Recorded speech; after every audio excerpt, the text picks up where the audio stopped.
Les dirigeants groenlandais ont critiqué, lundi 24 mars, une prochaine visite d'une délégation américaine de haut niveau dans ce territoire danois semi-autonome que le président Donald Trump a suggéré que les États-Unis devraient annexer.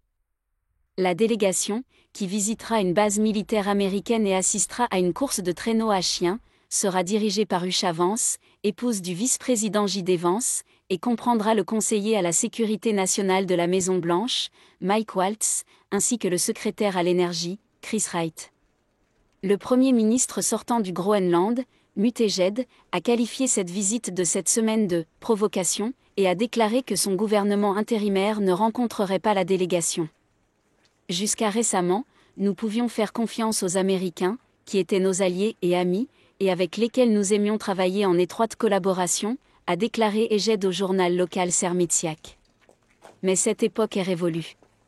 Le gouvernement groenlandais, Nalakersuisu, est actuellement en période intérimaire après une élection générale le 11 mars, remportée par les démocrates, un parti pro-entreprise qui privilégie une approche lente vers l'indépendance vis-à-vis du Danemark. Jens Frederik Nielsen, chef des démocrates, a appelé à l'unité politique et a déclaré que la visite de la délégation américaine pendant les négociations de coalition et à une semaine des élections municipales montre une fois de plus un manque de respect envers le peuple groenlandais. Waltz et Wright prévoient de visiter la base spatiale de Pitufik, la base militaire américaine au Groenland. La Maison-Blanche a indiqué qu'ils recevront des briefings des membres des forces armées américaines sur place. Ils rejoindront ensuite Vance pour visiter des sites historiques et assister à la course nationale de traîneaux à chiens. Brian Hughes, porte-parole du Conseil de sécurité nationale de la Maison-Blanche, a déclaré que l'équipe américaine est confiante que cette visite offre une opportunité de renforcer des partenariats qui respectent l'autodétermination du Groenland et favorisent la coopération économique. Il s'agit d'une visite pour découvrir le Groenland, sa culture, son histoire et son peuple, et pour assister à une course de traîneaux à chiens que les États-Unis sont fiers de sponsoriser, tout simplement, a ajouté Hughes. Trump a fait de l'annexion du Groenland par les États-Unis un sujet majeur depuis son entrée en fonction pour un second mandat le 20 janvier. La position stratégique du Groenland et ses riches ressources minérales pourraient bénéficier aux États-Unis.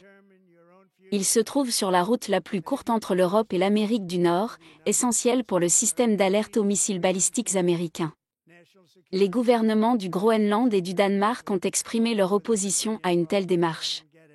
La première ministre danoise, Mette Frederiksen, a déclaré dans un commentaire écrit en réaction à l'annonce de la visite que « c'est quelque chose que nous prenons au sérieux ». Elle a ajouté que le Danemark souhaite coopérer avec les États-Unis, mais que cette coopération doit reposer sur « les règles fondamentales de la souveraineté ».